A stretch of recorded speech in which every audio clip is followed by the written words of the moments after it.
जय श्री राम के नारे लगने पर बोले ओम प्रकाश राजभर, मुझे मारा गया, मेरा कॉलर पकड़ा गया, मेरी हत्या की साजिश की जा रही है। मैं बनारस से जिंदा बचकर वापस लखनऊ लौटा हूं। मैंने कभी सवर्णों का नहीं किया अपमान। मुझे और मेरे बेटे को सुरक्षा उपलब्ध कराए चुनाव आयोग। तो ये आपको बता दें, ओपी राजभर की तरफ से भी कहा जा रहा है कि उनको सुरक्षा दी जानी चाहिए, उनको मारने की साजिश हो रही है। के साथ मारपीट भी की गई। हमारा कॉलर पकड़ करके खींच लिया लोगों ने, खींच करके जो है मारपीट शुरू कर दिया। मारपीट के बाद जो है स्थिति हम लोग समझिए करीब हमको अंदाज है कि 70 मीटर तक बैरिकेड पे चढ़ करके लोगों ने हाथ से मारते थे। कुछ लोग कहते मार दो साले, गोली यहीं खत्म हो जाए। देखिएगा तो आपको मालूम होगा, हमारे लोग किसी तरह 3-4 लोग बचा करके हम लोग निकाल रहे हैं।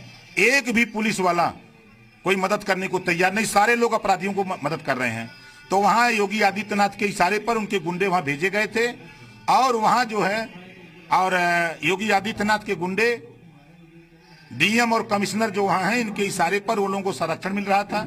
इतनी पुलिस फोर्स होने के बाद भी वो लोग इस तरह की हरकत कर रहे हैं। पुलिस मुख दर्शक बनी हुई क्या दिख रहा है? शिकायत कहाँ की है आपने, अब क्या करेंगे? हमने चुनाव आयोग को लिखित शिकायत, देखिए ये है, हमने चुनाव आयोग को लिखित शिकायत कर दी है कि हमारी सुरक्षा व्यवस्था और अरविंद राजभर की सुरक्षा व्यवस्था मुहैया कराई जाए।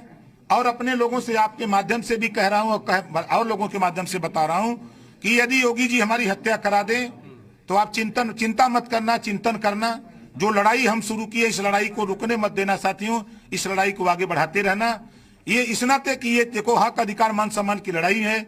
इस लड़ाई में भारतीय जनता पार्टी नहीं चाहती है जिस तरह योगी जी ने पिछड़ों का आरक्षण शिक्षक भर्ती में 69,000 का हो चाहे 68,500 का हो, शिक्षक भर्ती में आरक्षण लूटा था योगी जी ने। जब इस बात को कोई नहीं बोला, सारे पिछड़े दलित समाज के नेता जो भारतीय जनता पार्टी में हैं, वो गांधी जी के 3 बंदर बन के बैठे हुए थे। जब मैंने शुरू किया कि नहीं हमारा आरक्षण लूटा जा रहा है, बच्चे हमारे यहाँ छात्र आने जाने लगे, मैंने कहा राष्ट्रीय पिछड़ा वर्ग आयोग के यहाँ जाओ। वहां गए, जांच हुई तो 23,000 पद लोगों लूटा था। इससे उनको बुरा लग रहा कि ये क्यों इनमें दखलंदाजी दे रहा है। हम 300 यूनिट बिजली फ्री देने की बात कर रहे थे, ये बुरा इनको लग रहा है। हम एक समान अनिवार्य फ्री शिक्षा की बात कर रहे हैं, इनको बुरा लग रहा है। हम जातिवार जनगणना की बात कर रहे हैं तो इनको बुरा लग रहा है। तो ये जो लड़ाई हम लोग लड़ रहे हैं, इससे भारतीय जनता पार्टी एकदम भयभीत है, हताशा और निराशा की तरफ है। और ये किसी भी समय योगी आदित्यनाथ जी हमारी हत्या करा सकते।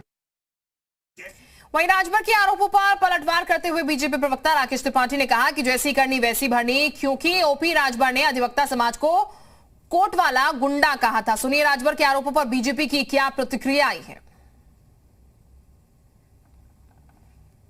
वैसी करनी वैसी भरनी।